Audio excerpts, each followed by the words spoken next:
I have no report this time. Drew, you have anything? I don't. There's the airport fuel sales. Actually, I will say this, Jill and I worked to be more competitive in fuel sales and lowered those quite a while ago, and I saw from last April, we did have more fuel sales. So, that's good. Good. Other than that, ag season's about ready to start, so get your earmuffs on.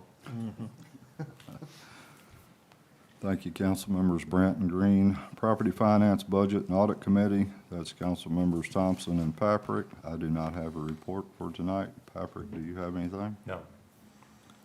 Thank you. Community Development and Code Committee, council members Allen and Simmons. Mr. Allen, you got anything? I don't have anything here.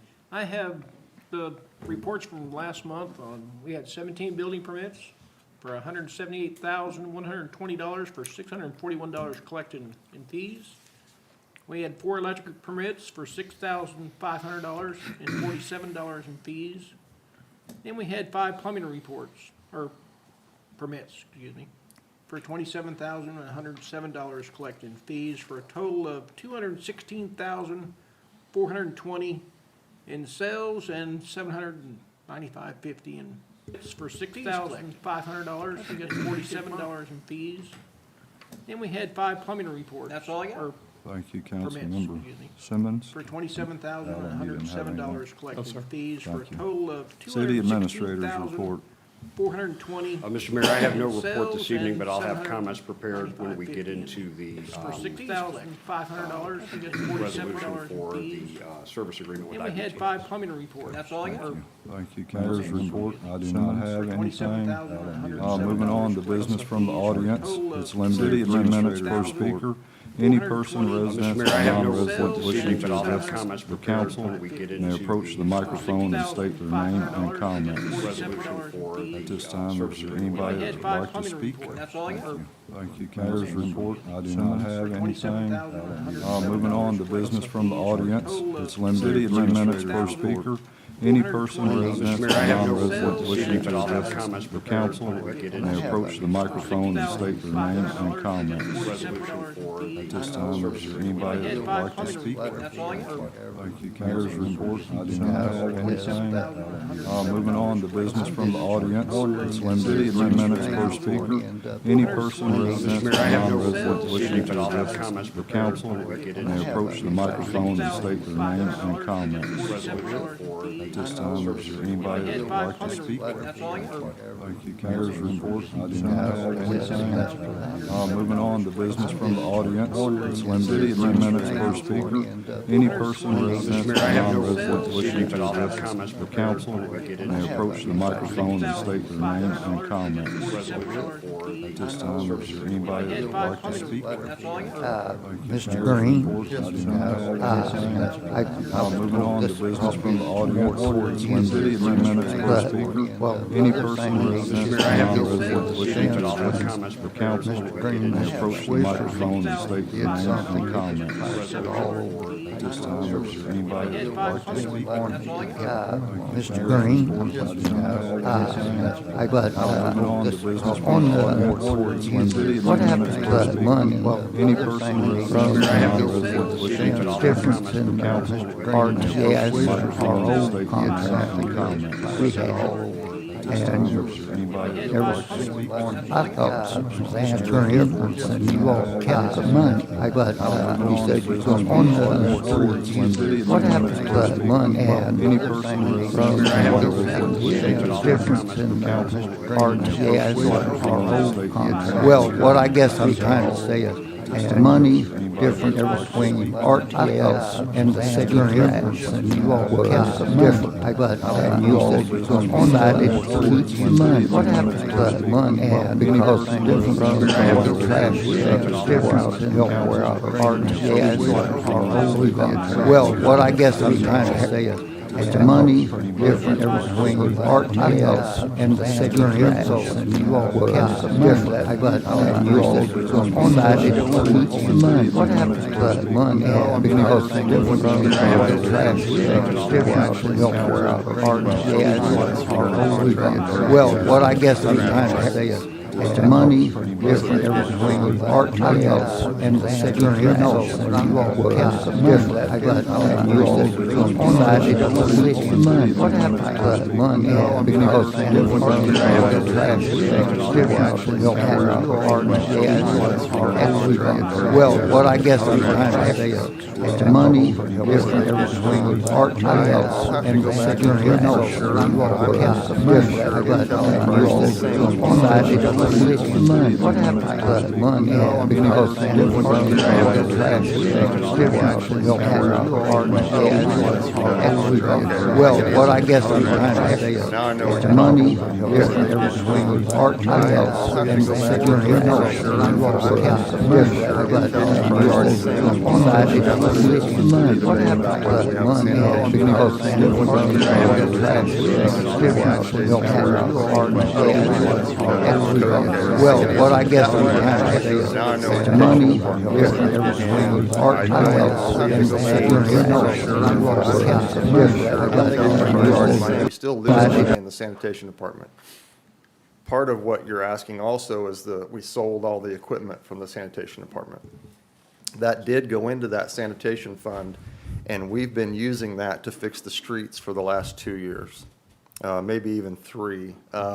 So that fund now, Amy might have to quote me here, but I think it's down to about $1.5 million in that fund, the sanitation fund. Closer to 1, okay. So, last year, we spent $750,000 2 years ago, or last year. This year, we took some money out of it. Dan, I don't remember exactly how much. Yeah, it was, Huh? well, we got a total around 800 and some thousand, but that we were using in the or for the street fund this year. Now, we took Benton out of there, Okay. and that kind of dropped it some, but I don't have the figures in front of me right. Yeah, I think the first year we voted, we took $1 million out of the sanitation fund. Excuse me. Hopefully you're not taking his time off. We took $1 million out for streets. Then the next year it was $750,000, and this last year was supposed to be $500,000. But we actually, huh? This year, yeah. Well, yeah, I said last year, sorry. We actually ended up, we may even have to up that a little bit because we spent some of that money on inflation and just the streets alone. And so, anyway, we're down to about $1 million, which we felt like was getting really low, and which why we started talking about a sales tax for streets, because now we're gonna have to start taking out of the street revenue fund to keep fixing our streets, and eventually we're out of money. So that's why we're talking about, but as far as keeping the money, it's not being saved, it's being spent. I believe the sanitation department with the street sweeper, the mowers are in that department, and then those employees and their retirement funds and things, it ends up costing us about $250,000 a year to run that department. Yeah, okay. I'm just spitballing here. I don't know the numbers exactly. Well, but- no, that's fine. I just knew that there was a difference. Yeah. And it was supposed to, if I thought, be used in the street fund, and here So you. you're correct. In the original contract, that was an administration fee. That's all coming back to me now. Sorry, I turned 50 last week. It's, it's all coming back to me. But Hey, that's not as old as half the century. it was an administrative fund fee that we actually all discussed and fixed that in the contract to make it for the sanitation department, not an administration fee. That's correct. We did keep that, yeah. Thank you. You're very welcome. Anyone else like to speak? This, Hello, I'm Bobby with Plum Bobs. Nice to see everybody this evening. I was curious too, losing the city inspector, how it's gonna work as far as keeping up with our journeyman's and master license, with the city of Marshall. I think we'll be covering some of that tonight. Yeah, I think correct? generally tonight, some of those questions we may be able to answer tonight, but we're going to be primarily focused on trying to get through the discussion of the contract and get engagement together. And then IBTS is prepared to kind of help us sort through those recent plumbing questions that came up at the last meeting, as well as similar questions as they would relate to like the electrical board and things like that. So We may not be able to answer all those tonight, but those are going to be developed here within the first few weeks of the contract. So it's nothing to be concerned about in the future as far as trying to keep my guys up with their journeyman licenses, making them master plumbers in the Yeah, future. I don't anticipate any kind of major change other than to sort of streamline the process or maybe try to make things a little bit more clear for Okay. you. I think there was a recommendation last time about the testing, which you may be concerned about, but I think once we've got them under contract and they can kind of dig in with myself and the city attorney, we ought to be able to clarify some of those issues for you. And we will be, and this is going to get repeated, but we will be calling a meeting for all the tradesmen and development, that sort of thing, so we can brief you directly on these changes. Okay, perfect. And then, as far as for the new inspection, as far as the pricing and everything like that, is this gonna be affecting the customers or going towards the city?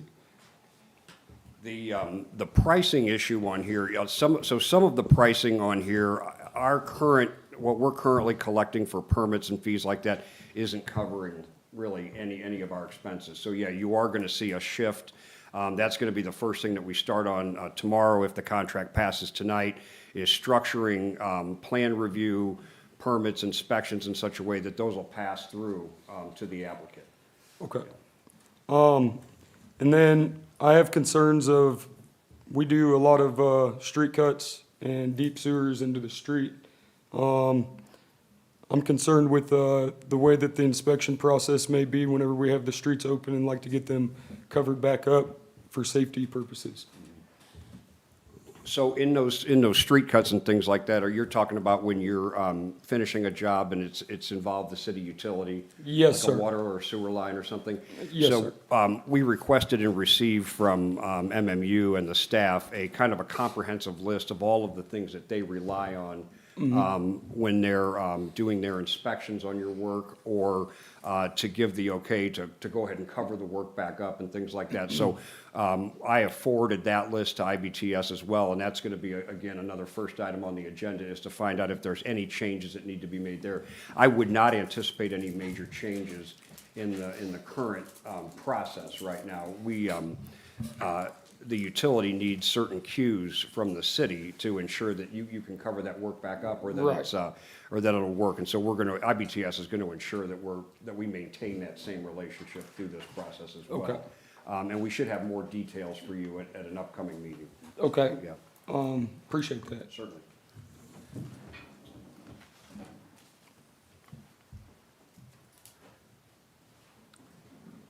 Anyone else?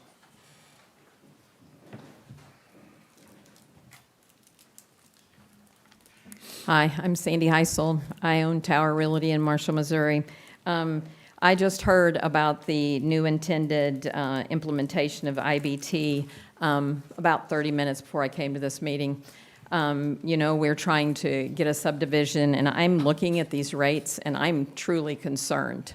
I understand that the contractor is not covering all of that, but in the end, the city gets all of those tax dollars from the buildings, continuous tax dollars. And I'm not sure if anybody has seen this rate schedule, but what concerns me is a residential stamp drawing to be reviewed is $175 an hour. That's just the starting thing. So basically, if I want to build a new house, I open my checkbook up and allow you all to tell me how much it costs to review that set of drawings that is already stamped by an engineer. Also, for commercial, which I'm just purchasing a new building to work on, and it's $200 an hour to review those drawings. That's just the beginning. And then if I want to put a new roof on, it's $300 for an inspection to put a roof on. These fees, to me, are exorbitant, to say the least. I think that we're rushing into this, since you all are planning on voting this, and you're talking about a contract to be starting next week. I don't think people had an opportunity to see this or to know about these rates. You have contractors in the room, and I can tell you that most of them are concerned about this. And I think if we'd have had a little more time, this place would be standing room only. So I think that we need to reconsider what we're doing.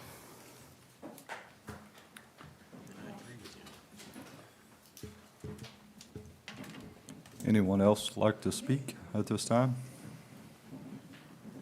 Oh, you got one coming behind you.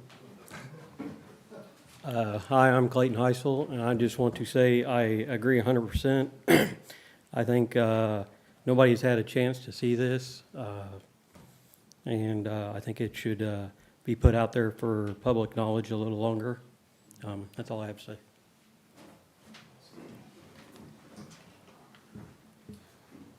I'm John Waters. Some know me as J.L. Waters, but I own several companies in town, and this will definitely effectuate a lot of my customers. Some of these jobs I get, some people do good just to afford the fence job. I could tell you that this permit and how these fees will change, this will take care of some of my customers that will not be able to afford a fence. With the Felton code that we put in place a couple of years ago, was definitely a change. It was needed. I'm glad we got it implemented, but if we go in and tack on these extra permits for things like these fences, it will take some of the people out of this fencing because they're doing good to provide enough funding with their family or single home income to be able to afford things like this. And it's not just that, it's the houses I redo, the houses I'm trying to redo, my rental houses. I mean, this is all gonna go forth for everything I do. So moving forward, I would like it to be a reconsideration as well.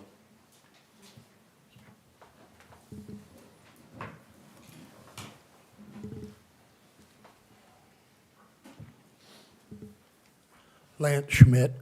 I heard Mr. Green talk about some mowers.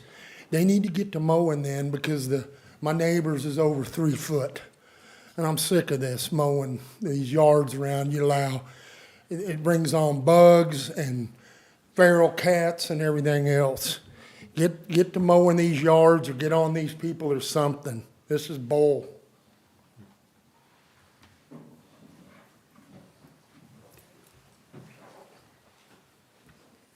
My name's Amelia Landman. I am going to talk on the fee schedule that you guys are talking about tonight. I also agree that it is a very large jump in prices. It's something we should allow the community to talk about and know more information about before we decide on raising these prices exorbitantly. I own Show Me Pools. I also flip houses. I'm a real estate agent, and all these fees will apply to all my customers. And I think we should give the community a chance to be represented and not find out 30 minutes before the meeting about this being on the agenda, so.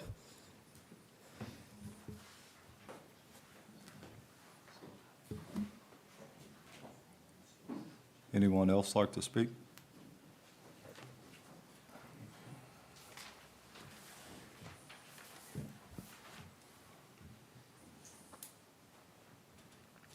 I'm Darrell Aarons, building contractor, present and quite often in the past. And I've never seen anything quite like this come up on this small of a town. I don't think any other town around this small is doing what we're doing here. If they are, I want to know about it. Have we checked into that? What happened to affordable housing? We need housing in this town terribly, and we can't get it. And we're going to add to it? Better think about that. That's all I got.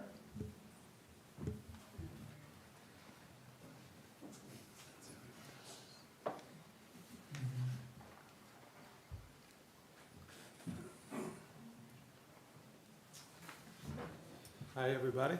I'm not going to say anything about the inspections yet. My name is Mark Rowden. I'm sort of reintroduce myself to you guys. I am a building developer in Waynesville, Missouri, about 2.5 miles south of here. And about 9 months ago, I was invited to have lunch here, and I met some people from MSDC that shared a need for housing in this area. And that's certainly something that we do. I built hundreds and hundreds and hundreds of homes in Pulaski County. In the past 2 years, we've built about 250 residences in Waynesville. And we decided to pursue doing something up here, which my crew calls this Canada. So this is my 19th trip to Canada since we talked back in August. I'd never heard of Marshall. And we've proposed several things. We've made several revisions on plans. We've went through the Planning and Zoning Commission and the Subdivision Committee. I've had several meetings, texts, emails, and more meetings, and I feel like we're sort of treading water with this. We are proposing to build 102 homes here. It would take us about 2 years. I know housing is needed here. I've made several trips, like I've said. I've talked to superintendent of schools, multiple business owners, CEO of the hospital. Everyone says, please, please, please, we need housing here. And we're, I believe, particularly positioned to be able to do that well, to do that quickly.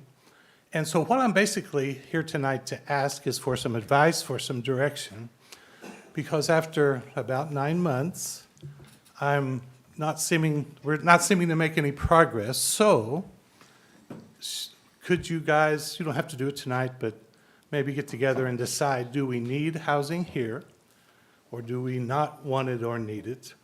You know, tell me, am I barking up the wrong tree and I can go bark somewhere else? Or if we do need it, I'm certainly willing, tell me what I need to do to sort of move this forward, and I would really appreciate it. And then I'll complain about the inspection fees. So thank you for your time.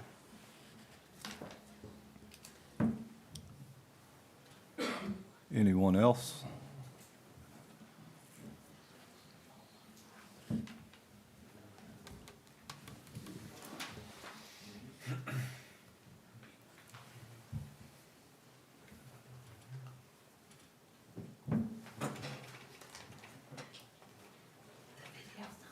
Yeah, my name is Mike Harlow. I'm over in Ward 3. As far as the inspections, listening to Councilman Simmons, what actual percentage figure is there of the inspection, or the inspection cost, permit cost, against the cost of the project? And I can honestly tell you, I have no idea. I had nothing to do with none of this. Well, I'm totally in the dark on this whole process. okay, well, I know can, nothing about it. I can understand that. I'm not but- happy about it. But having listened over the years to these reports that are made every month, Right. I've wondered for years, how do we fund the inspection department? I mean, we should fund the inspection department the same as we would anything else. It should be funded through the fees that we collect for the department. That's kind of what my feeling is. I mean, I'm not gung ho for, go out here and get every dollar we can, but we've got to at least be reasonable about it. I mean, I was in construction for several years. I'm not now, but I've still got a dog in this fight because I'm the one that's having to shell out, along with the rest of our residents, that are having to shell out the money to keep this inspection department going. And I'm not building anything. I agree with you 100%. And I'm not real sure at this point that I'm getting any benefit from keeping prices artificially low, in my mind. Right. But that's all I've got to say about it. Like I said, I was absolutely not brought in on this process at all. I have no clue what's going on. Okay.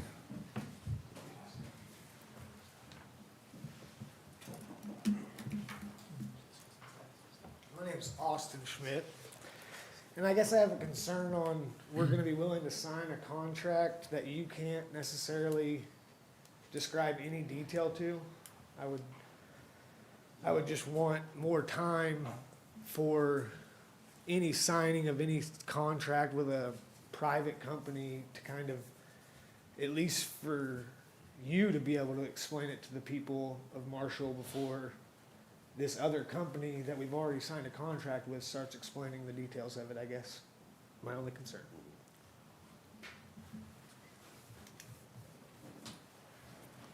Okay, is anyone else? Are we done? Moving on? We're down to liquor license. Northside Ventures LLC, Robert Jacoby, managing officer, packaged liquor with Sunday sales. Everybody had a chance to look at that. I need a motion and a second to approve that. I make a motion, we approve it. Second. All in favor? Aye. Any opposed? There you go. The next is liquor license annual renewals. That was due July 1st, 2025. Everybody's looked at that. I need a motion and a second. Move to approve. Green. Second, Gibson. All in favor? Aye. Any opposed? We're down to resolutions. Ms. Lewis, would you read a resolution by title only, please? A resolution authorizing and directing the mayor of the city of Marshall, Missouri to execute an agreement with Higgins Asphalt Paving Company Incorporated for the cold milling of certain city streets. I need a motion and a second. I move to approve. Do I have a second? I second. Simmons? Dan, did you want to say anything about that one? No, the only thing I did note that, it didn't talk about specifically about completion dates, but it did refer back to the fact that it was, the completion dates that were agreed to with the bid request. So that's always been the concern, that we make sure that they get them done on the time frame that we were shooting for. So, and all those are that way, so. Okay, thank you, Dan. Could I have a roll call vote, Ms. Lewis? Allen, Yes. Swisher, Yes. Brandt, Yes. Simmons, Yes. Green, Yes. Paprick, Yes. Gibson, Yes. Thompson. Yes. Could you read the second resolution by title only, please? A resolution authorizing and directing the mayor of the city of Marshall, Missouri to execute an agreement with Higgins Asphalt Paving Company Incorporated for the asphalt overlay of certain city streets. I need a motion and a second. Move to approve for the asphalt overlay. Green. Second, Grant. You got it? Could I have a roll call vote, please? Swisher, Yes. Brandt, Yes. Simmons, Yes. Green, Yes. Paprick, Yes. Gibson, Yes. Thompson, Yes. Allen. Yes. Could you read the next one by title only, please? A resolution authorizing and directing the mayor of the city of Marshall, Missouri to execute an agreement with Pavement Management LLC for the slurry seal of certain city streets. Could I have a motion and a second? I'll make a motion, we approve. Second, Allen. Roll call vote, please. Brandt, Yes. Simmons, Yes. Green, Yes. Paprick, Yes. Gibson, Yes. Thompson, Yes. Allen, Yes. Swisher. Yes. And the next one, could you read the resolution by title only, please? A resolution of the City Council of the City of Marshall, Missouri, authorizing the execution of a lease agreement between the City of Marshall, Missouri and the Missouri State Cornhusking Championship.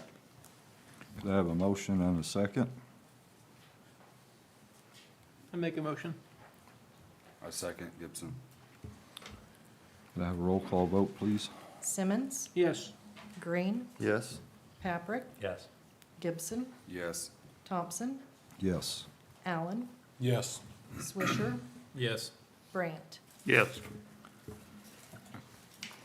Okay, the next one, can I have Mark come up now?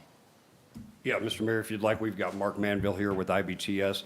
I think he's going to be able to address some of the questions that were raised here, and then I'm happy to speak up and address some of the items that were raised earlier in the meeting. Thank you.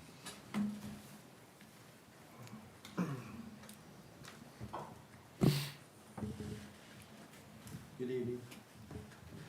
I'm Mark Manville. I'm the building official for IBTS, the Kansas City Regional Office. And before I start on my presentation, I thought I might address some of the comments that were made out here. The gentleman that was concerned about licensing, that's controlled by your boards, not by the city inspector. So that should not be impacted by any change in staff. As far as the fees, for a single-family house, our plan review fee is $300. Inspections are $1,200. So I don't know where you got the hourly rate. I'm sure it's in the fee schedule someplace. I'm sure it is. But if you look at, But why $300 for a plan that is already stamped? doesn't mean it's code compliant. It may be that an engineer signed it, but it's not necessarily code compliant. And that's what we're looking at. So there's the difference there. As far as, gentleman made a comment about we should at least break even. If you're only bringing in $700 a month in permit fees, you're going in the hole every week. That's not enough to cover staff expense for 1 week, so the difference must be coming from the general fund.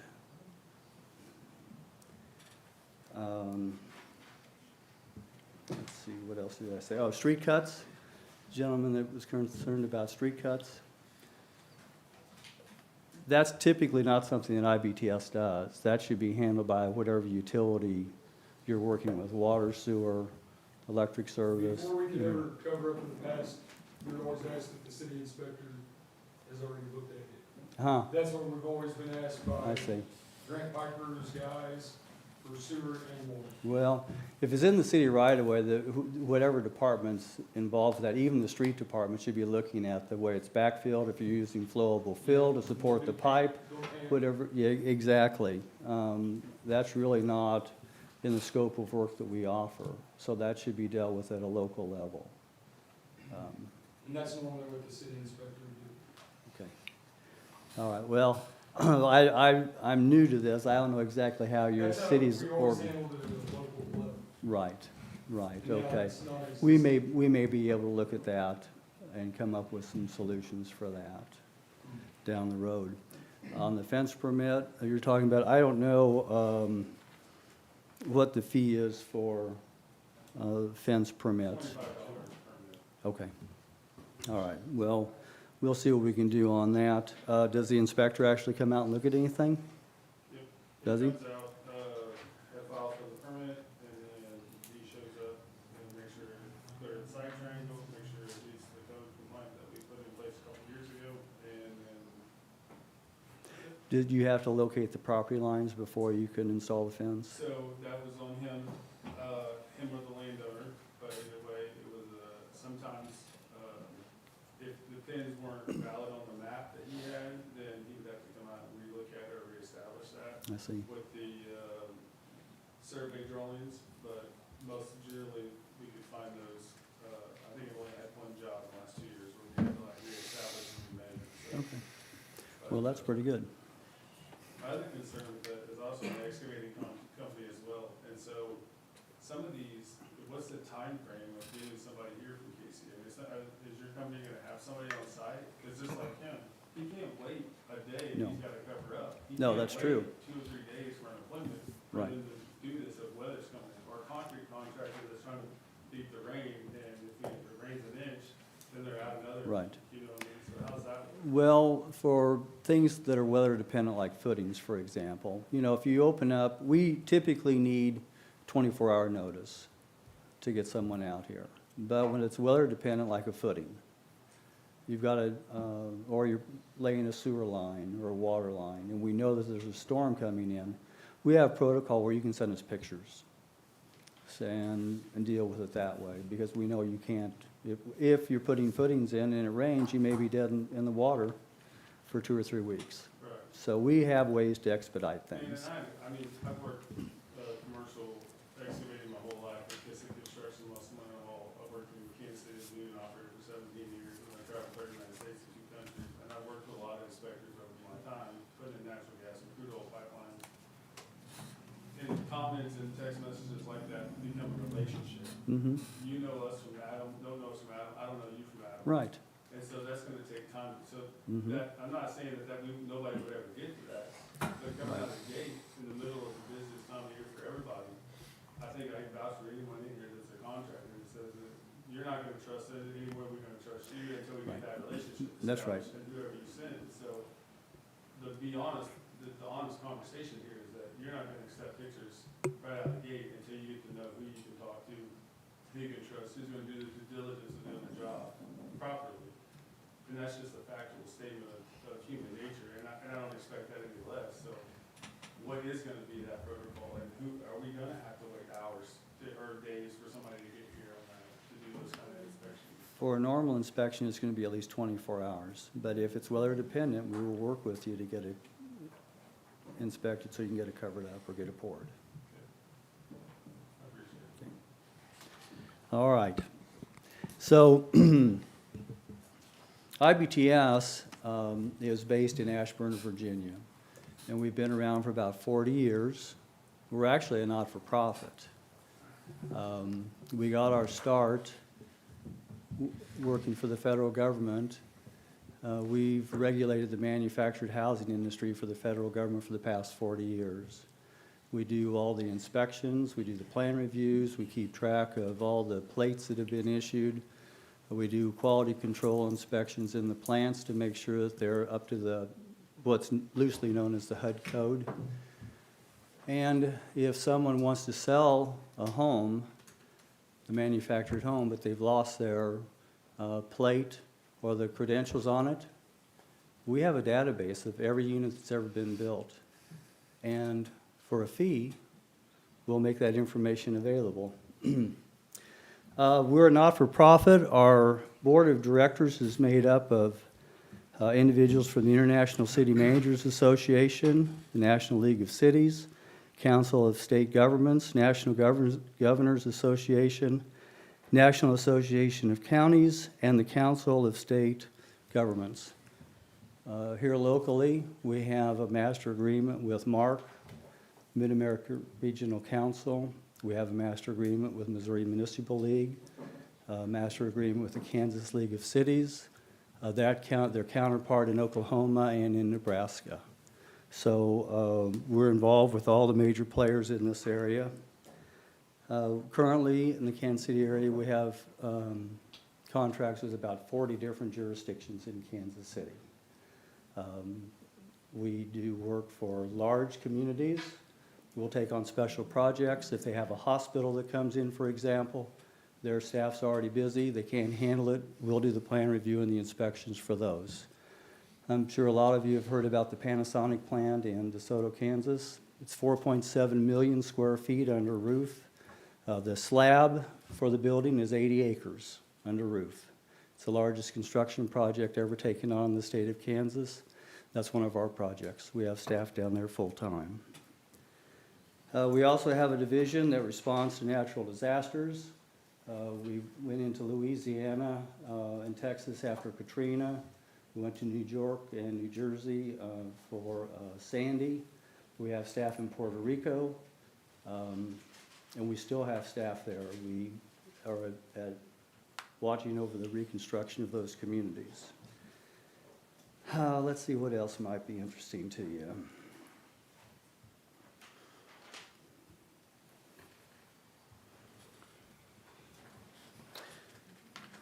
Talking to people about plan review and inspection process. Every community is a little bit different. We'll work with city staff here to come up with a reasonable time frame.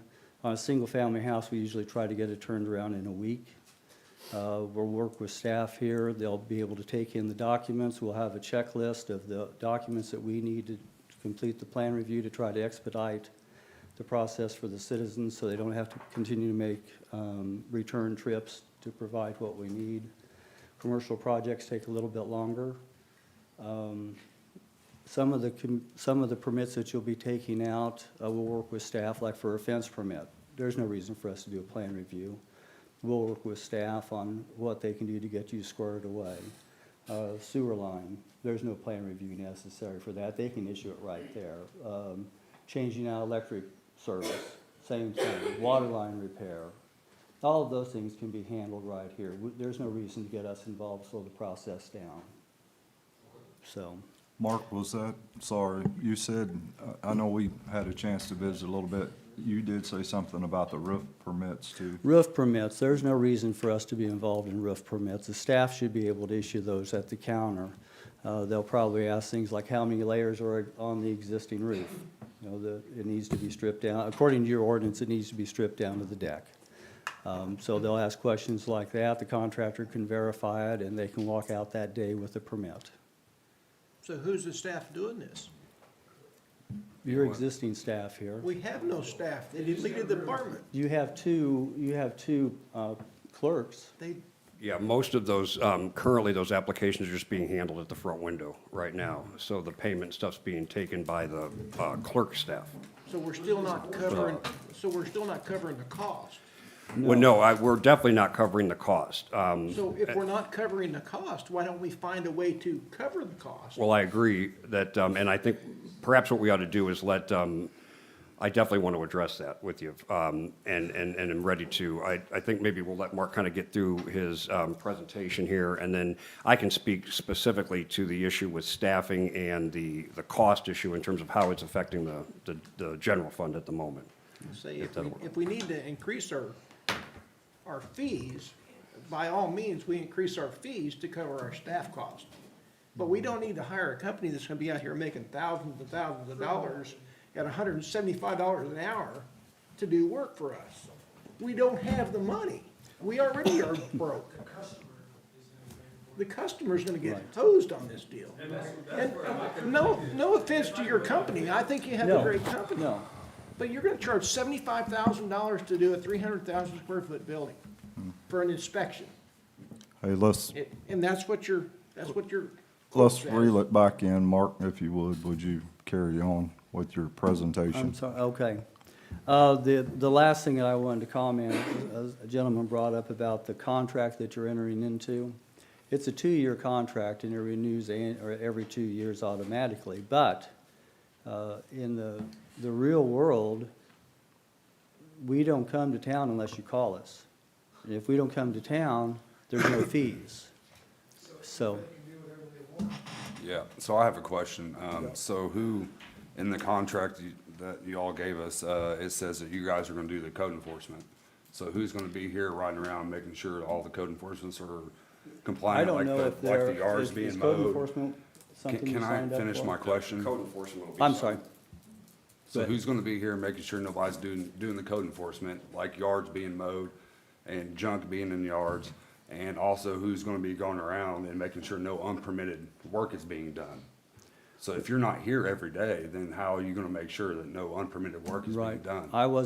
I didn't know that you were signing up for property maintenance and code enforcement. We Well, it says, primarily, it says the code enforcement on y'all contract. it's one of our, That it's one of the that's in your all's services that we field. offer, that's Yeah. true. So who's doing it? We'll have if to you're not find down us, here? if that's what you signed up for, and if you That's have not what I the, signed up for, it's what's in your contract. What we've determined is that we believe that we can push code enforcement through the PD like it used to be and deal with these derelict properties via the courts.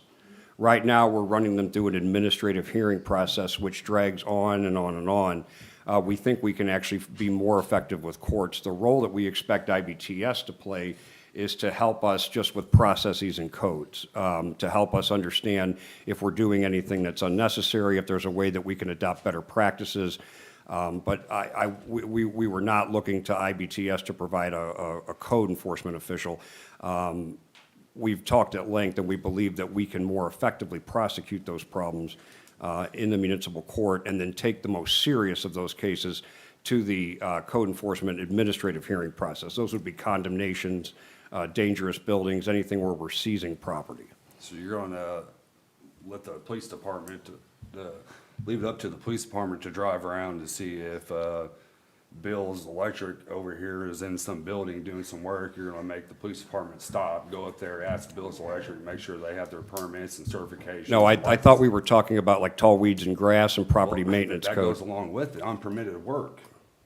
We're doing this to, you have to buy permits to do your work. If these prices are so high and you gotta go through hoops to get this done, people are gonna do work without doing the permits. Yeah, So who's gonna make sure people are not doing the work without getting permits? Without getting a permit. I think we're actually talking about two different issues, though. The building permit, yeah, And unpermitted work goes hand in hand. It's Okay. the same job.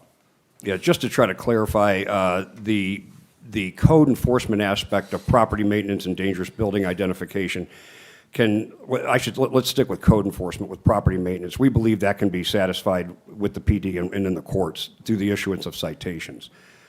Dangerous buildings and things like that, we may need to bring in expertise from IBTS to determine if a building is dangerous, or if we need to find an engineer. They've got a much deeper bench than we would ever be able to afford to hire. We would be able to draw into their network at a fee if we needed special inspection. Now, with regard to unpermitted work, we would have to be made aware that there was work being done that wasn't permitted, and we could ask for an inspection from IBTS, or there's any number of ways that we could determine how we're going to Are you leaving that up to the citizens just to prosecute call that. in to hopefully make a phone call to catch these people doing unpermitted work? I'm sorry? Are you relying on the citizens to call in to make that complaint of unpermitted work being done? No. So we who's cer- doing it? Certainly, citizens do call in for that sort of thing on occasion, but no, the unpermitted work issue is going to be a question of violation of the municipal code, and it has to be prosecuted as such. And who's enforcing that is, I guess, would be my question. Well, I would think it would be enforced through the courts, through the city court. The courts are gonna go around and make sure that. I think what's happening here is that we're either misunderstanding one another, or perhaps I'm not being clear. The issue of the building inspector, if they discover unpermitted work, what's the remedy? If a current city employee discovered work being done that's not permitted, what is the remedy? That they have to go get their permits or they get a stop work order. Well, how can they issue a stop work order for unpermitted work? If they don't have their permits for the work they are doing, then they have to stop their work. So what I would envision would be a situation where, rather than battling with the public over the permitting, that we create a partnership with the building community to cooperate with the permitting system. If somebody violates the city municipal code, they've got to answer for that in municipal court. Agree to disagree, but go ahead. I think what he's asking is even before all that, who's gonna ride around or who's gonna be on the lookout to see somebody adding an addition to their house and go to them like, hey, where's your permit? Because we don't have no other staff besides the two lovely ladies in the office that come and take care of the honest contractor or somebody coming and says they need a permit. Outside of them, who else is gonna be rolling around and taking care of that? I mean, no offense, the Mike Donnell staff is great people, but I think they're understaffed, so, and are we gonna educate them to go around and be like, oh, hey, they might need a permit, so do they gonna know to show up and be like, hey, do you have permits for all this? Yeah, I think I do think that a number of these that are infractions of the municipal code can be reported by the PD. A big part of community policing, which is a model we want to move more aggressively to with the PD, is getting into the neighborhoods and getting out of the vehicles and getting into the streets and the blocks. And any participation in the code enforcement process is going to encourage that type of interaction. And then the key thing is making sure that we've got citations that can be prosecuted in municipal court. I mean, right now, if we're paying staff to just go out and discover unpermitted work, we're not making any forward progress. I mean, we can try to then push them to come in and get their permit, but I think if you're asking how are we going to deal with an infraction of the municipal code, they would need a citation and they'd need to go before the judge. Just take on the model that this IBTS is doing, and the city could make the money and have the staff. Mr. Mayor, I want to be helpful, but I don't know if you want open questions from the audience. So if you'll direct us, I mean, Mark can either continue to answer or I can continue to answer. Let's finish up, Mark, if you would, with your presentation. I'm pretty much the end of my presentation to you, so I'll turn it back over to you guys. All right, thank you. Well, maybe perhaps I can address the issue with the fees first and foremost. In April, there was about $216,000 in permitted work allotted here in the city, and we collected $795. Our current fees are not based on any formula. They're not based on any feedback or data that we could use to structure those permits. The plan review was largely, if it wasn't being done by staff, was being done by a contract engineer, but those charges were not being passed through. So what we want to get to is where there's a standard inspection fee that's the same for everyone, so that the smallest builder to the largest developer can all anticipate the same fee, anticipate the same level of service, and that's a quantifiable amount up front, and not something that we just kind of bill for after the fact. We just don't have right now sufficient data from the department to set fees in such a way that they would cover all of the expenses that the city incurs during this process. So the idea here of bringing in a third-party firm that's got master agreements with the Missouri Municipal League and with the International City Managers Association, the idea here is that you've got a non-for-profit team of people whose bench is much, much deeper than that which any one city could hire in terms of inspection and experience, engineers, and various specialties in there. And the idea is that they can come in and help us streamline the existing process that we have now, recommend changes to things that maybe we've been doing for years and we need to do differently or that we don't need to be doing at all, and then help us adjust those fees so that they reflect the real-world cost of doing business. Because the commenter earlier, Mr. Harlow, was correct, is that what's happening is when somebody comes in and we do a building plan review and we do an inspection, the taxpayers are footing that bill, not the builder. And that money is coming out of the general fund, which is also the money that the code enforcement division, or I'm sorry, the law enforcement division and public safety divisions are all battling for money out of that fund.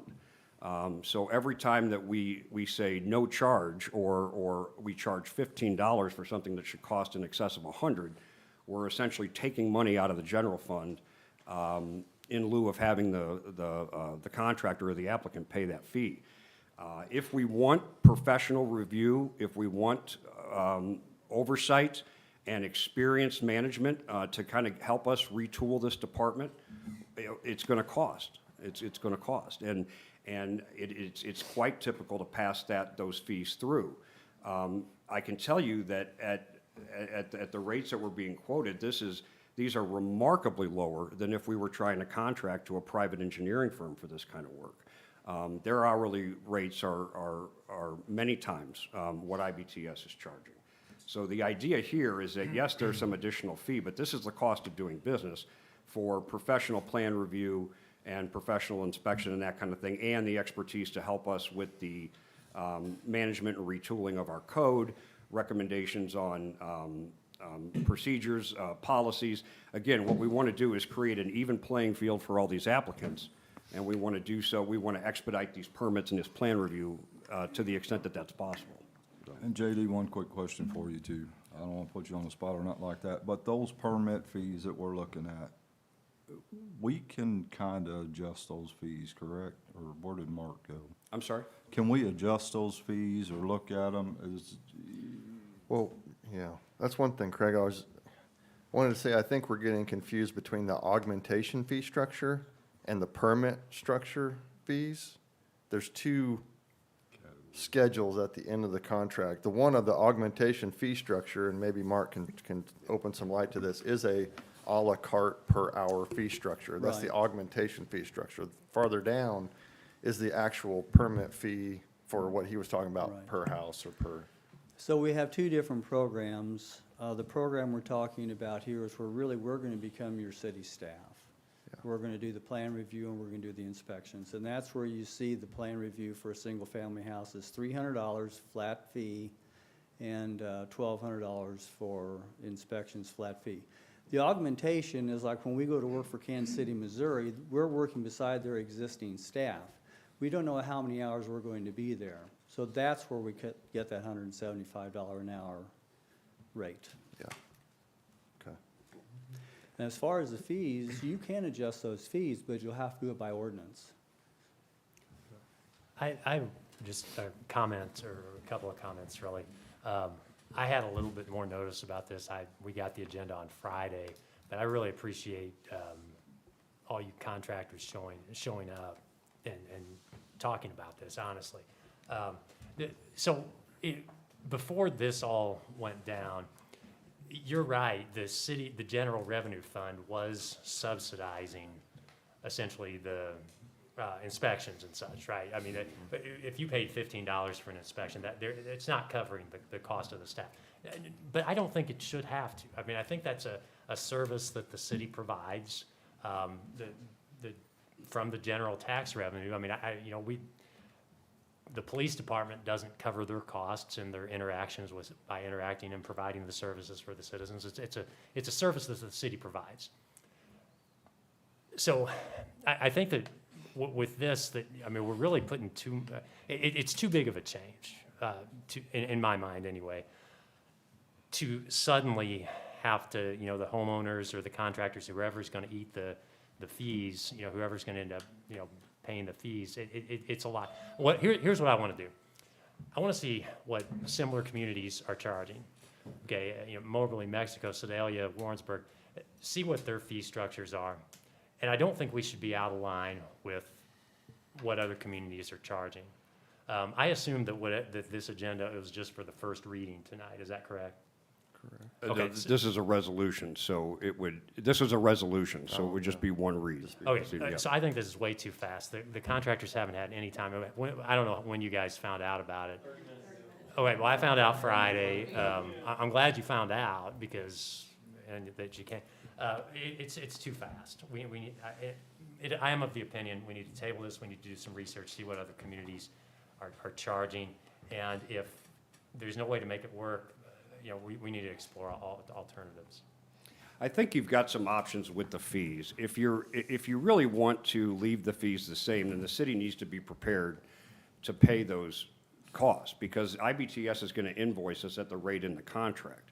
So if you want to leave the fees the same, or if you determine you want to subsidize them only up to a certain point, you've got that option. But this is what it's going to cost us to engage this firm which is unique in their position in the marketplace as a non-for-profit, sanctioned by almost every major local governmental organization in the state and nation.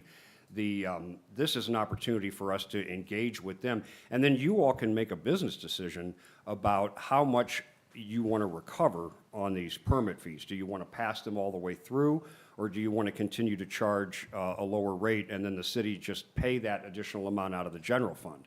I think if that's the case, then we're going to want a chance, obviously, to come in and talk to you, and maybe we can do so every month at these meetings and talk about how much money we're losing between what it's actually costing us to administer the contract versus what is being collected in fees. But yeah, right now, we're not covering any of our expenses. I know, but we're not paying a city inspector anymore, apparently, so, I mean, I'm sorry? Are we not paying a city inspector anymore? No. Okay, so we've got that savings, which could be used to subsidize some of the fees, which is essentially what we were doing when we were paying a city inspector. We were paying him a lot more than we collected in fees, I'm pretty sure. Am I wrong there?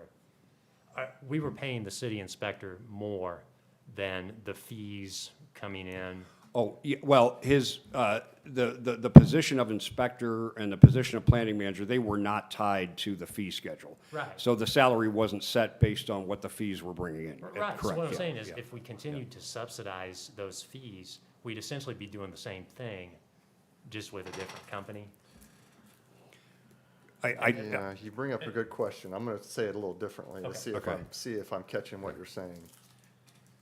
The money that was paid for salary to the city inspection department, is that being paid to IBTS on top of the fee schedule? No, we would just be being billed on that schedule for work done. There's no sort of like flat contract fee or anything like that. So that's what you're Yeah, saying. but what I'm saying is that money that the taxpayers were paying to pay two salaries could be used to subsidize so that the contractors or the homeowners don't have to suddenly absorb all the costs themselves. Correct. And I think we can do that. I think what we need to do, though, first and foremost, and the reason that this contract being unique and being that it's already kind of been approved by MML and things like that, that allows us to engage with them fairly quickly and then perfect this kind of as we move through. All these cities are different. There's no prescription for exactly how to go in and do this in any given town. regardless of what their similarity may be in size or anything. The political dynamics are different, the amount of building is different, the size and expense of running a department in one city may be different than in another.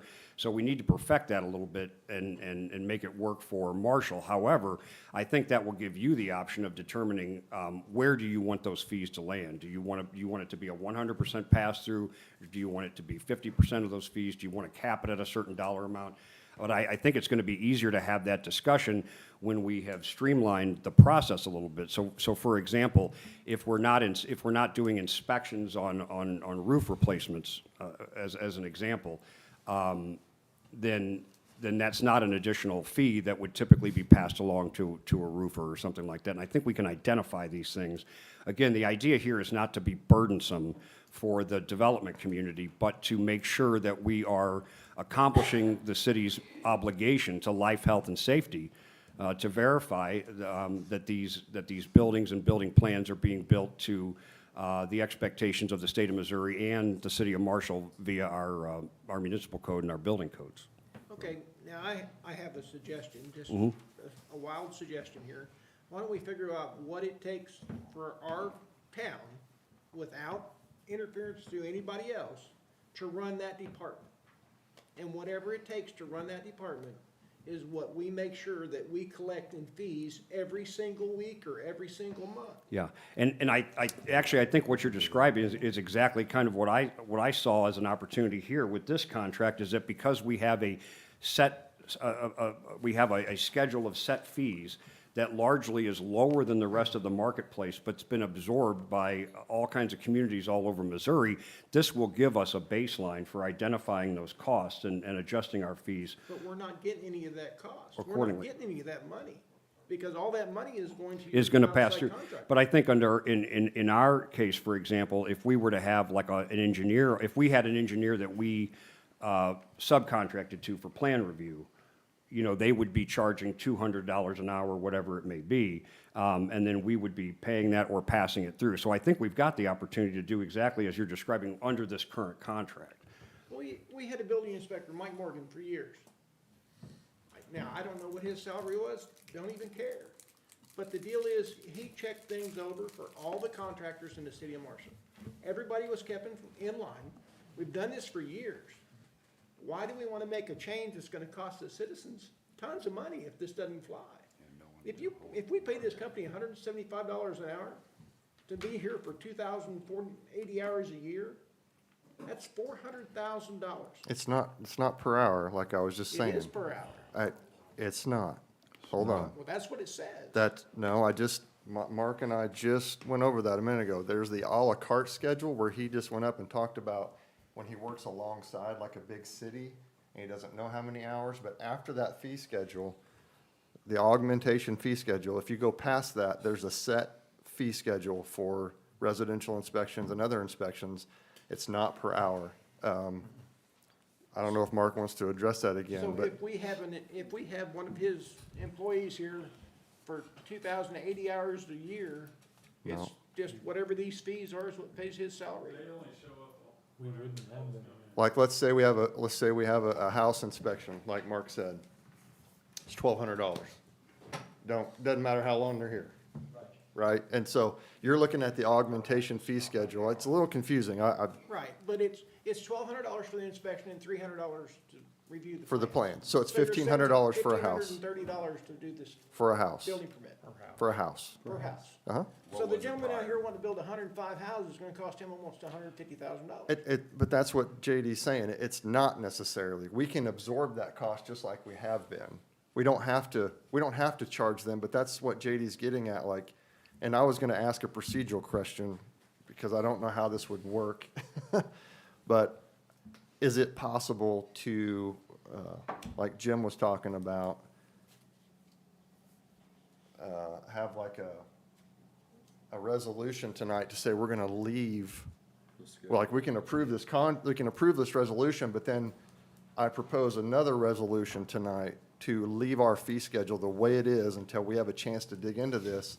And then there's no changes in our fee schedule. We're gonna eat the extra cost for a short period of time until we can decide what Sedalia, what Moberly, what what do these other people charge? And maybe we're way less. Maybe we do need to come up a little bit, maybe from 25 to 45 or $60.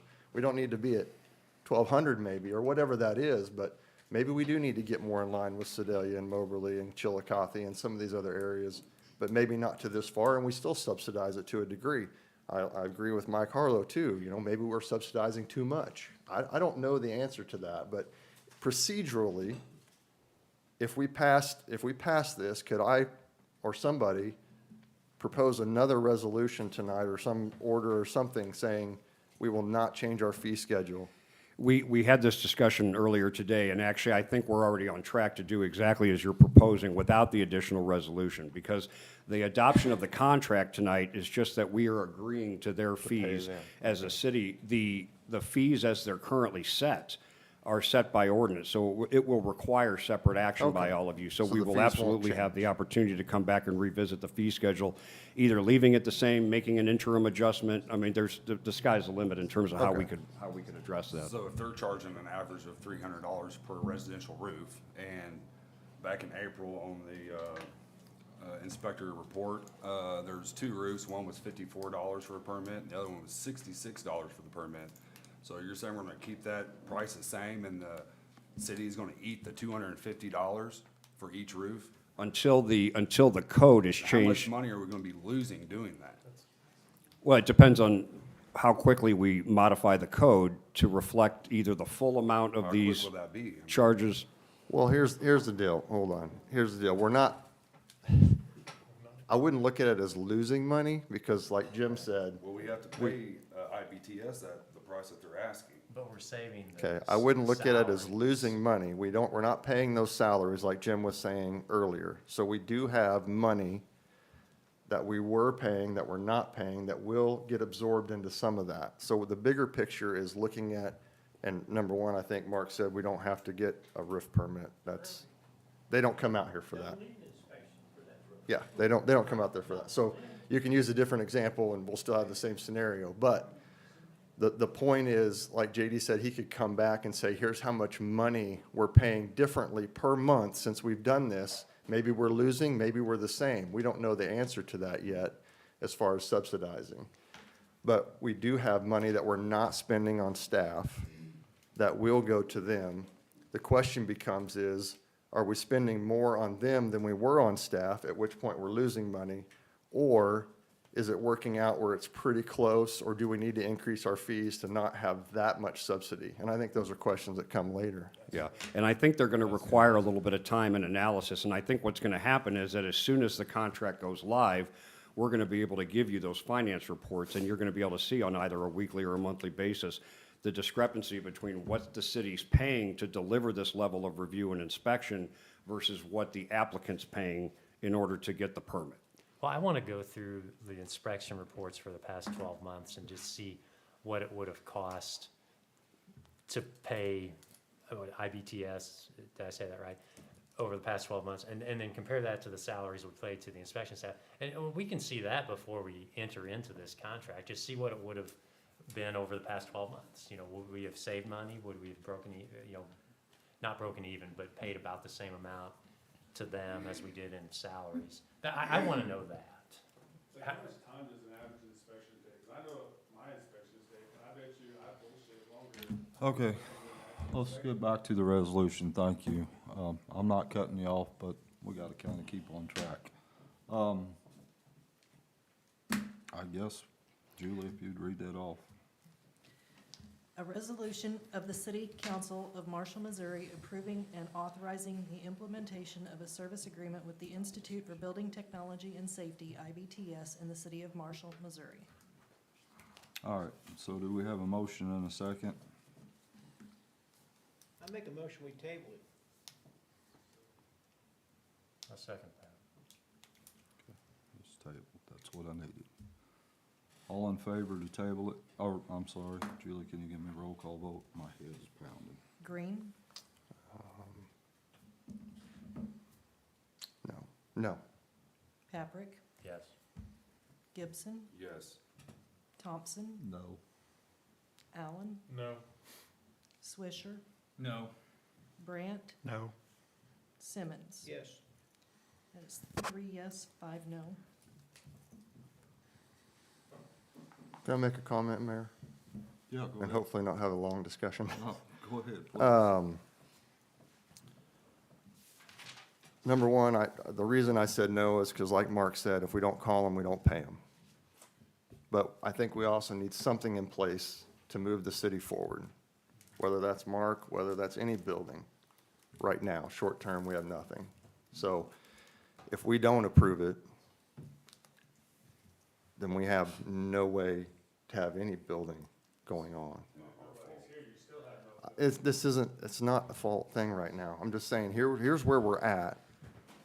How do we move forward the best? Number one, our fees won't change. In the short term, I don't see it costing the city a lot of money right now. I like Jim's idea. I don't know that we have to do a whole year. We can go back 2, 3, 4 months and get an idea. A year's that's a lot of information, but. 6 months and this Hang on, time's Drew. about Yeah. 2. Go ahead. Well, but different times of year are different. Yeah, that's true. Here we go. Hi. The finance committee, before any of this took place, the finance committee had already, we had done a full comparison in like-sized cities, and we intended to increase the fees in the inspection department to make up for our lost revenue, no matter what. So this is not a new concept. This was going to happen no matter what. So the raising the fees, they're paying, you guys are paying fees from 1997. This is 2025. So. Okay. But if we I would've kept it agree. in-house and those monies for permits and fees would've came back to the city, and the employees that we are paying to do those jobs live in this town, and they spend money in this town, which comes back to the city.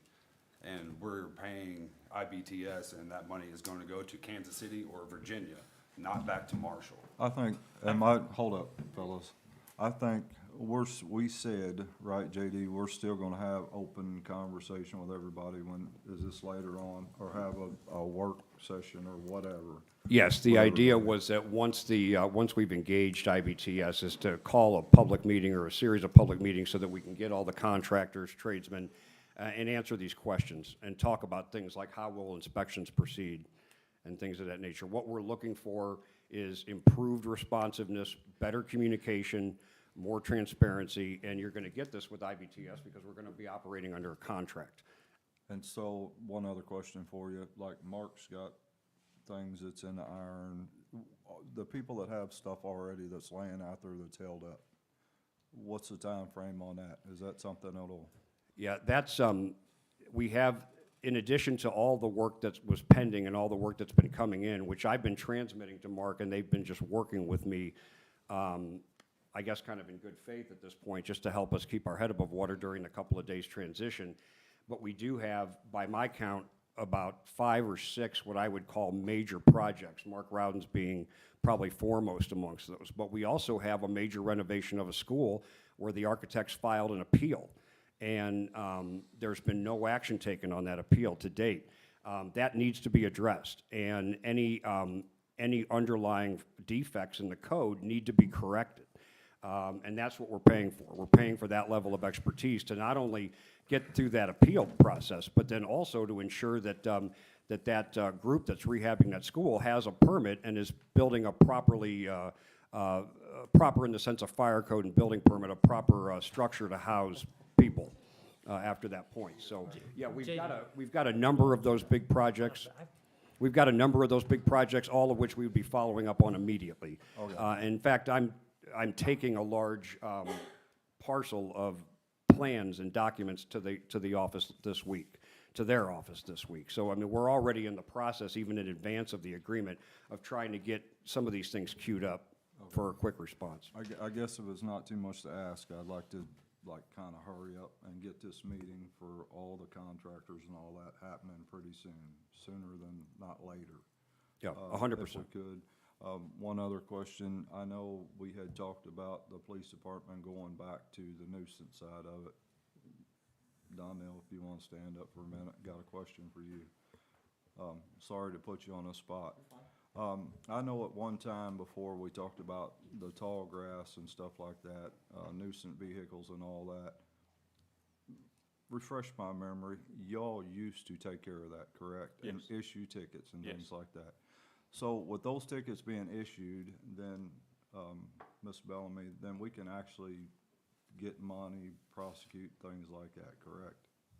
Correct, and it's my understanding that our intention is to work with property owners to, and Chief and I and others met this morning to discuss this issue, that for citizens who want to be compliant and who may have issues related to health or poverty, that we can tie them to resources to help address that, and that we're gonna work together to have a process in place where, and we haven't hashed this all out yet, so don't hold me to the details, but for instance, to issue a warning and give them a short period of time to address the issue so that they would not get ticketed into the court system on day one that the violation is observed by a police officer. But that, and those circumstances would vary, obviously, but that, and if something is a public health issue, we would address that immediately. But that, yes, there would be a process for those ordinance violations to be prosecuted through the municipal court system, and fines could be issued where appropriate, et cetera. And one of the things we talked about this morning was trying to streamline the grass. Well, they said your neighbor's grass is 3 feet tall, because we see that. And one of the things we're looking at is, and working with the council, is changing our ordinances to allow us to do it at a faster pace versus in the past when we had tickets. We've come forward, and I've had to speak to council, because the problem we ran into in the past is we write the ticket and they have 30 days to come to court, and they ask for extension, and it's 60 days, and everybody's looking at this grass, and the grass keeps growing, and we're waiting for the court date to come, where we're trying to hurry that process up to where we can get that grass mowed and still have the process of moving them into the court system. Because that's what we ran into in the past, is especially with like grass, was this is the time of year that it's growing, and we want to be able to get to it. Okay, thank you, Chief. Yeah, yeah. All right. Yeah, I just want to mention too as well, is that I was given a directive to restructure both the inspection and the code enforcement to make it more responsive, to shorten turnaround times, to make it more accessible, to get to broader levels of expertise than cities can normally afford to staff, things of that nature. And so that's what we've tried to do here with IBTS. However, with code enforcement, and moving it back over to the PD, the issue that we see right now, we have a lot of people that are getting into the system simply because they have missed one mowing, or their yard got away from them. We don't want those people tied up coming back and forth to these administrative hearings for months on end during the summer. If they need other resources, we want to plug them into other resources. What we're looking to do is get after the slumlord that lives in another state, who's got 30 or 40 properties and uses the city's abatement crew as their mowing crew, while we're generating expense every month and legal every month, going through the administrative process. And we believe that we can more effectively deal with the residents that simply need help through this process, and we can more effectively deal with with homeowners or building owners that are ignoring the law and are kind of like our persistent and repeat offenders. Okay. Okay, thank you. Moving on down to ordinances. Appropriation, Ms. So Lewis. what do we do with the we gotta do the resolution. It failed on table. I think we have to. Is it possible for them to just, for us to, just so things keep moving, for IBTS to work without a contract, just we pay them for the time being, Well, here's how I see it. for like a month or something? No. What I would recommend is that we engage them and engage their expertise immediately, and then deal with the fee question separately. And we're going to refine our processes. So to the extent that we find that we don't need them on everything, or that down the line we want to change something, I mean, we're going to have the flexibility to do that. We're not paying a flat rate to them simply to be under contract or be on retainer or anything like that. It's kind of a pay-as-you-go and pay-as-you-use. So my recommendation would be that this is the best option for a city that's in the position that we are, that's essentially wanting to start from scratch, and build up a building and code enforcement department that looks a little bit different than it has for the last 30 years. And so if that's the case, and I think we need the help of an outside firm with a broad pool of expertise that has a billing schedule that we can utilize as much or as little as we need to, and then the council can set things like the fees. How much are we going to pass through versus are we going to subsidize and things like that? Well, that fee structure that Amy spoke to, and yeah, we did need to modernize that, that's for sure. But if that would have come before, I guarantee no contractor would object to the revised fee schedule that we had, the finance committee had looked at, because it didn't, I mean, it was reasonable, you know, it needed to be modernized. We can use that one. Yeah. He's not saying that we immediately need, that we're immediately gonna charge $300. Okay. And Right. we're talking Okay. about, right now, we're absorbing this certain amount of fee, but no matter what, we do need to adjust our. fees. Modernize our Yes, no, yeah. Yeah, Of course, and yeah. because, So will we be subsidizing some? Yes. Okay. yeah, because you're now not paying a certain, a couple of salaries, there is a little bit of a cushion for you to deliberate on this matter. But our plan is to take it up tomorrow. I mean, and it's the first order of business in addition to getting IBTS up and running with these various projects. And I want to make a clarification. It's my understanding that IBTS is not a permanent solution for the city, like, for the next 20 years. Like, I think we're still, this is like a bridge to me, from what I understand, because of where we're at right now. We need something while we still look for a future building inspection department, something, or I don't know for sure, but I'm saying, can you verify that this is not something you're intending as like a Well, continual? the contract is limited on that basis, that it's not necessarily a permanent solution. But there are many communities that have stuck with IBTS over the long haul because they either found it to be cheaper or they found it to be more effective based on recruitment issues. So that'll have to be a business decision that you all make Sure. at the renewal time. Sure. Yeah. Because like Mark said, if we find somebody and we just don't call them, we never pay them. Sure. Yeah. Yeah, okay. Okay, so we could hire an inspector Sure. in 2 months, and then we're still under contract, but we just don't have to pay any more money to IBTS. Because you don't call them. Okay, Yeah. okay, all right. I'm- Okay. Yeah, I want to mention though too, the directive that I was given was not that we were going to hire a new inspector or anything, that we were going to take a completely different shift and bring in an outside party to kind of help us reset the not just the department, but the code, the underlying code itself. And one of the things that we've talked about as a group is that over the years, there's been a pretty good disconnect between the codes that we've adopted and the council's understanding of those codes and why they're adopted. And I've noticed in listening to a lot of the contractors, and especially the developers, there's a real disconnect kind of from cradle to grave on what are you requiring and why is it necessary for me to get an earth disturbance permit? Why is it necessary for me to pay for engineering for stormwater management? Why is it necessary for then, on top of that, for me to show engineered stamp plans of my building? Well, the purpose, the idea of bringing in a team of experts that do this for a living is so that we can help educate our building community as well as the staff and the city council on what those things look like from a holistic, comprehensive approach, from cradle to grave, from the day that you apply and that you're designing to when you move dirt to that final day when you get your occupancy permit. And we need a more comprehensive, holistic approach. And to be honest, that kind of expertise is going to come at a price tag that we're just not going to be able to touch that. If you look at MML's website, for example, every city that's got an ad up is looking for inspectors and plan reviews. They're just not out there. It was as the baby boomer generation started to retire, a lot of people in my line of work started to retire, but it hit the building departments especially hard because all of your expertise was tied up with that generation that's largely retiring out.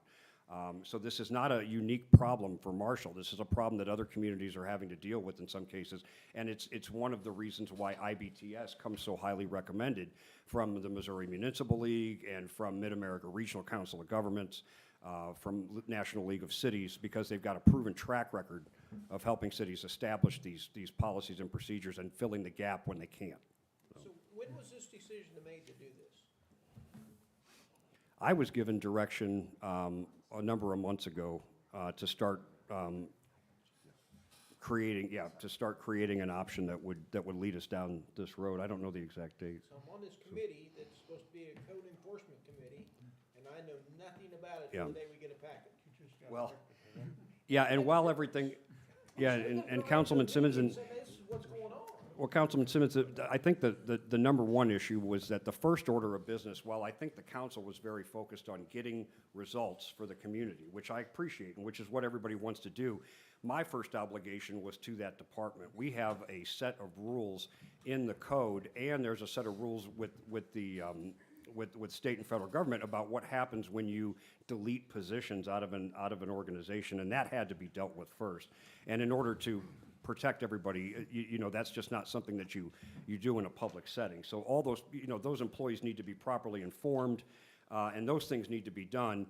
And then I think it's fair for us to then debate the merits of a contract. But in this case, I think we need to get under contract, refine the items that we need, and then move forward. And then, see where you're at in a month, a year, 2 years, and determine what do you want to do. Do you want to try and build a new department? Do you want to stay with IBTS? There's any number of options that you're going to have. But you're going to have options. Right. You're going to have options to deal with on the table. I just want to make one more comment, and it's this. I mean, it actually, I feel like I was not completely informed, and here's what I mean by that. I'm not blaming anybody, but I was under the impression that the inspection fees that were listed on there was what we were going to charge. Okay, and I think that's probably what you all, I'm guessing that was your impression. That's probably why you came tonight. I don't know how we could have, handled this differently, just to let contractors and the community know that, we were gonna contract with this company, and the fees they charge are these, but your fees aren't gonna go up more than this. Does that make sense? Yeah. I think what we need to do is have the initial meeting and talk to the contractors about what their concerns are, what is working currently and what is not working currently. I want to have that discussion with the utility too, because some of these things cross over into the water and sewer work that was being talked about earlier.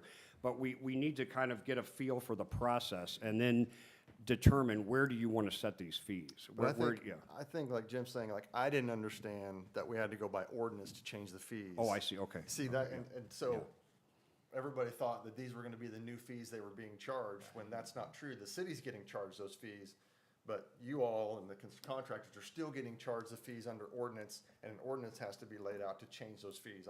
I didn't know that either. I think that's the disconnect that Jim's talking about. Correct, okay, And what they didn't know either, so. I understand. I beg your pardon. I misunderstood you there. But that is correct, that we can't, staff doesn't have the power to pass these fees through until there's a change in the ordinance. So everything stays as it is, as of tomorrow morning. Well, I'd say, considering the tabled vote, I would make a motion that we approve this resolution. Second, Swisher. Need a roll call vote? Thompson, Yes. Allen, Yes. Swisher, Yes. Brandt, Yes. Simmons, No. Green, Yes. Paprick, Yes. Gibson. No. It's 2 no, 6 yes. Moving on down to ordinances, appropriation. Ms. Lewis, can you read by title only, please? An ordinance making the appropriation for the payment of accounts out of the different city funds. I need a motion and a second to take to a second reading. Move to a second reading. Motion to move to a second reading. Second, Patrick. Roll call vote, please. Paprick, Yes. Gibson, Yes. Thompson, Yes. Allen, Yes. Swisher, Yes. Brandt, Yes. Simmons, Yes. Green. Yes. Could you give the second reading by title only, please? An ordinance making the appropriation for the payment of accounts out of the different city funds. I make a motion we approve. Second, Green. Roll call. Gibson, Yes. Thompson, Yes. Allen, Yes. Swisher, Yes. Brandt, Yes. Simmons, Yes. Green, Yes. Paprick. Yes. Other council business, I just have one thing to say. I don't want to open up the big old floor again and keep hashing this out. But I think, I'll probably die on the cross, but, you know, a lot of people don't like change. And I think with what's trying to happen is streamlining it. Everybody gets the same answer. Everybody is on the same playing field. Like I had asked you, JD, sooner than better. I think it's really important that we get all the contractors together. We're gonna agree to disagree, but in the end, we're gonna come out what's best for the town. When you deal with safety and all that other stuff, I think everybody in here is a team player. I don't like change, but I think it's something that once we get it all lined out, with some professional, whatever you wanna call it, help, I think we can come to a good agreement with a good schedule, and we can all work it out. But I would just like those conversations to happen here before too long, and we move forward with that. I don't know, I was talking to JD and Elizabeth, and I ain't even got it presented, or I don't ever have a mayor's report, but I will tell you this much. I do know that there is a process, and I don't know how to put it, but a lot of people want to jump over one person to go to another hoop. We do have a process, we have policies, we have procedures. I shouldn't say I know, but there's times that things get jumped over, depending on who you are, how much you complain. It just seemed like things just got slammed through. I'm not a person that likes that. I mean, if it's something that's set in stone, then that's the way we gotta follow it. Policies were written for a reason, procedures are in place for a reason. Just with that being said, I just want everybody to know, don't kill me, don't shoot me walking out in the parking lot. But I think we can all make it through this deal. I don't like change, but I think it's something that needs to happen. And I think it'll benefit everybody in the end, if everybody knows what needs to happen, or the way we can go. We can learn from you too, to adjust what we need to do. I mean, it's not a done deal. Everything can be worked on as a team together, and I think that's what's lacking, is, I don't know how to put it, but, it's not just one person, it's everybody that needs to work on this. And I hope everybody understands that. I've had people reach out to me about stuff. I don't know all the answers, but I will listen to everybody in here, and we'll all try to come up with a good solution to come up with what's right. Anyway, I'll stop rambling on. But anyhow, that's what I had. I know, right? And like I said, I usually don't say too much. I let stuff I get kind of personal about things, but like I said, we do have policies and procedures. There's things that do need to be changed. There's things that need to be followed as far as policies and procedures. And I think if all of that's put back in place and we start following it and doing things the correct way, it'll be a lot better for everybody. So I hope y'all understand, and like I said, don't kill me as I walk out in the parking lot. But anyway, anybody else got anything else they would like to say? Alan? I'm tired of you. Go Birds. Go Birds. Eagles fan. Can I have a motion and a second to adjourn? Motion to adjourn. Second. All in favor? Aye. Any opposed?